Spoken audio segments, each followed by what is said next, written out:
Hey y'all, I hate to come to y'all. I know y'all gonna get tired of this Bonnie, but I have to come when I have to come. I have to come when I have to come when the passion and the thing is there. So anyway, I was inspired last night to do a video on a dream I had about my mom, and it was inspired by one of my subscribers. Her name is Shining Star, and so let me get into it. Because God talked to me a lot in dreams, and I never share my dreams. I think I'm just gonna make a playlist on dreams because He's always talked to me in about. He always talked to me in dreams, and I could probably the dreams I can remember at the top of my head is like I can count them on my fingers right now. It may be more than 10, but I don't. That's the ones I can remember. So I'm gonna share those and other spiritual things that have happened. This is how I know God is real in my life. This is how I know like nobody can tell me God ain't real. You can't convince me of that because I've been through too much. I've experienced a lot. So this is way before my mom had cancer. If you see my mom short, you know that she had pancreatic cancer, passed away. She was a pastor. Okay, this is before she became a pastor. This is before everything. And so my mom was literally my best friend, y'all. Y'all know if y'all got best friends, y'all get into it sometimes. Y'all bump heads. My mom was my best friend. Not when I was younger. My mama was a mom. But when I got older, like in my 20s, we were like friends. Like we talked on the phone. We went out to eat. We went to the movies. That was my friend. That was my best friend. And so we would bump heads sometimes. We would bump heads. And so one time we had an argument, and it wasn't really an argument. I never really argued with my mama, but I would defend myself. And to me, in my mind, that was not arguing back. To her, that was being disrespectful. I didn't understand it. Now that I'm a little older and I got a teenager under me, I understand it now. But I thought I was just defending myself. I always thought I was just defending myself. And so I don't remember what this argument was about. It's like God blurred it from my mind. Literally, He blurred it from my mind within 24 hours of me having that argument with her.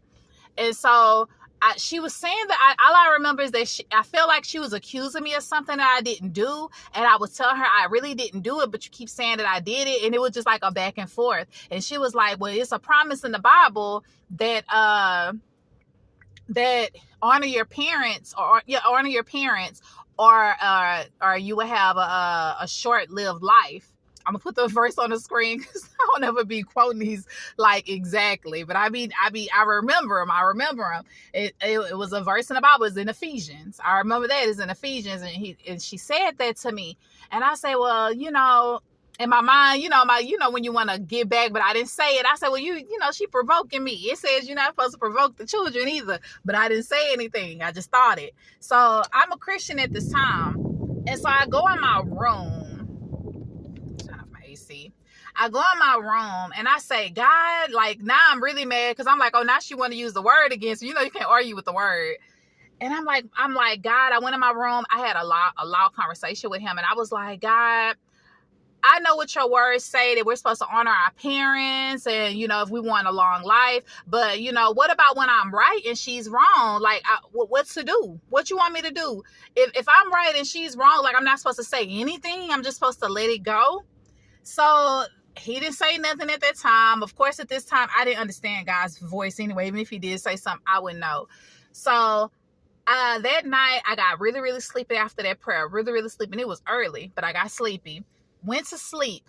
Woke up in a dream, y'all. Woke up in a dream, and we were walking into a doctor's office. This is way before the cancer thing. Now I'm thinking about it, it's kind of crazy.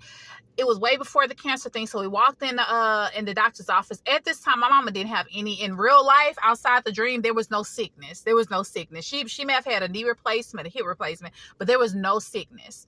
So we're in the hospital, and the doctor walks in his white coat, and we're sitting down. She's laying on the bed, and he says, I hate to inform you, but you have 3 days to live. So I'm thinking like my heart then dropped and sunk in my dream.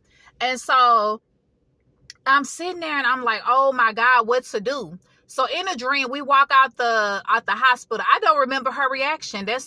She was very calm, just like she was in real life when they told her you only have like maybe 6 months, maybe 2 weeks. She was just really calm. And so we get out the hospital, and for 3 days in my dream, I'm sorry, y'all. 3 days in my dream, I didn't remember what we argued about. I remember that the night before we went to the hospital, in my dream, the night before we went to this doctor's appointment, we had an argument, but I didn't remember what it was. It's like God just blew it out of my brain. But I remember we had an argument. I remember that. But it was not important. For those 3 days, I bought my mama flowers, presents. I took her out to eat. I cherished her. I honored her. I loved on her because I knew I only had 3 days to get all this in, and I wanted her to feel my appreciation for her. I wanted her to feel it. And for those 3 days, I went so hard. I went so hard to make sure I didn't go to work. This is in my dream. I didn't go to work. I didn't do nothing. All I did was love on her, gifts, bringing her places, spending time with her. In the dream, I remember laying with her in the bed, watching TV, laughing, all kind of stuff. And so the 3 days was over. And so we went to the doctor's appointment. And I'm sitting there, and the same doctor walked in. And he was like, yep, this is the 3rd day. This is the day that you die. Told my mama this. And she looked at me and she said, baby, I love you. And I said, Mama, I love you too. And I woke up. When I woke up with this how God works in my dreams. This how I know if it's a God dream, because it'll be a revelation after the dream. It's always some kind of revelation. Sometimes it's not. It was a few times it wasn't. But this time it was a big revelation.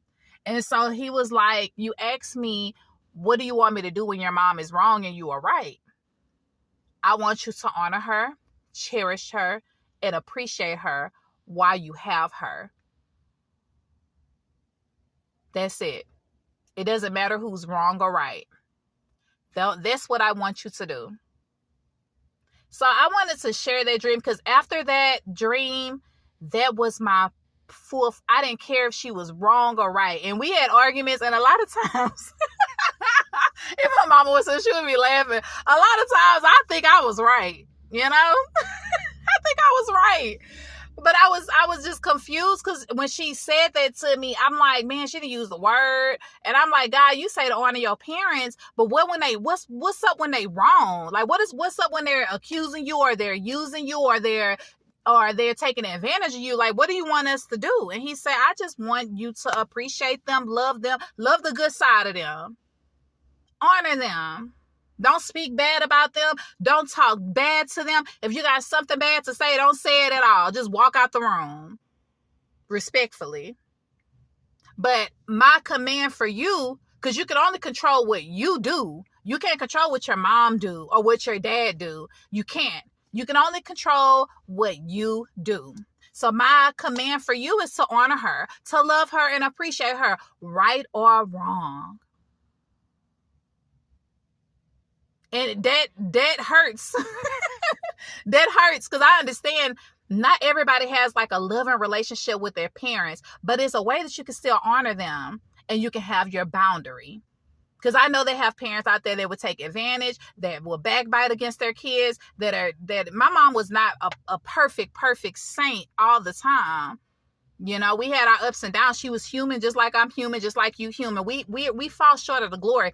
Even if you think that your parent is bad, there's also a bad part of you that needs to change too.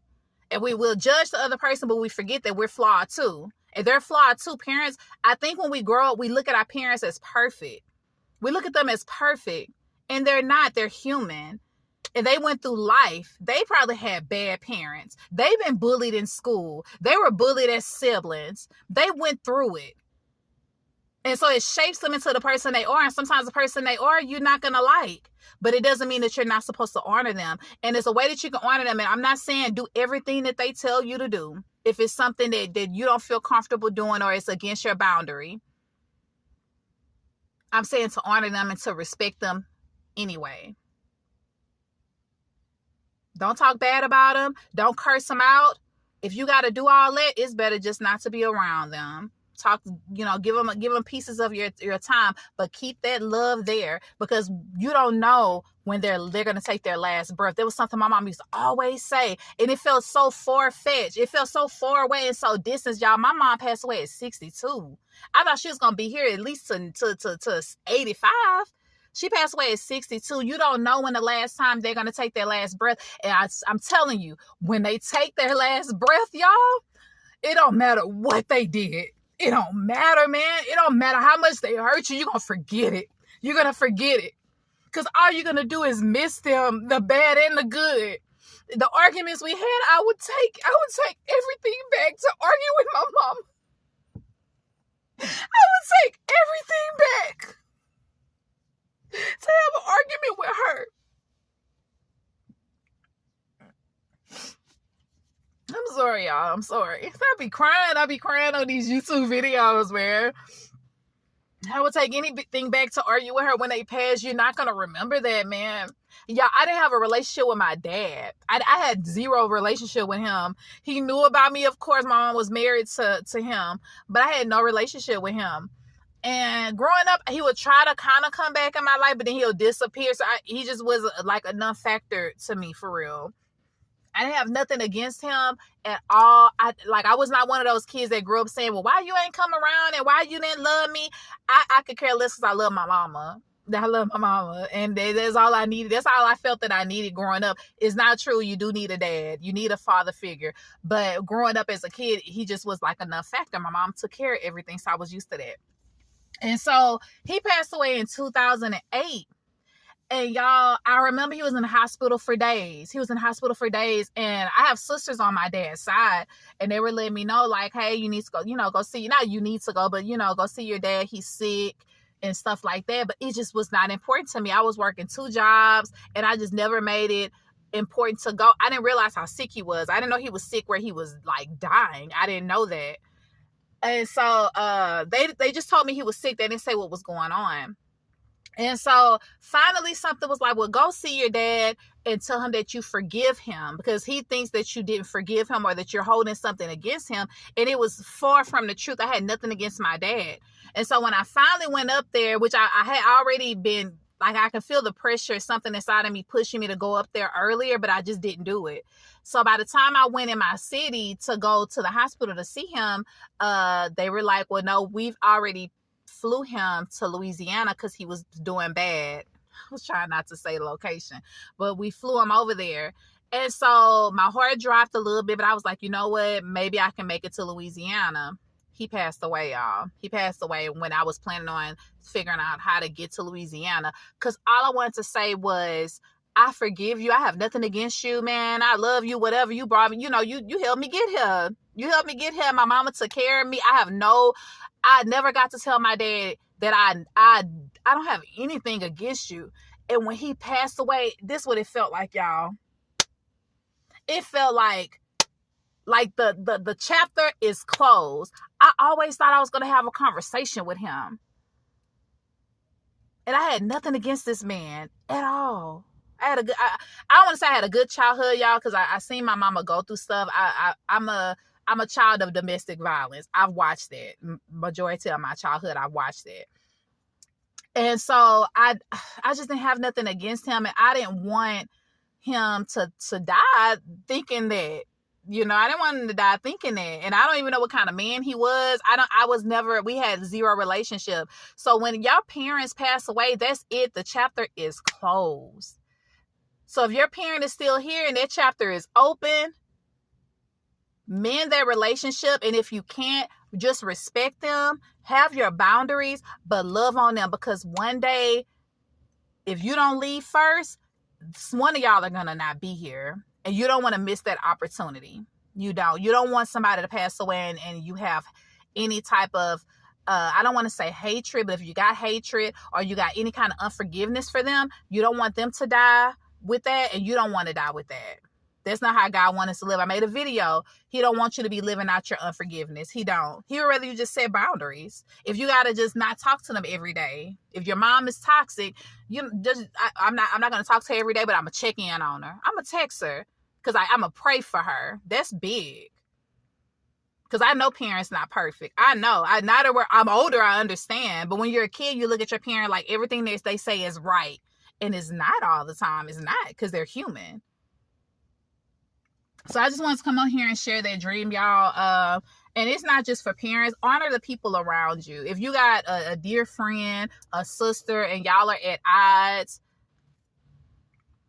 try to mend it. If you can't mend it, have your boundaries. But don't walk around in unforgiveness. That's not how God wants. Because he says that how I'm supposed to forgive you and you ain't gonna forgive your brother who you can see. Want me to forgive you. So y'all, this phone is storage is almost complete. But I just wanted to come in and give y'all this message. Y'all have a blessed day.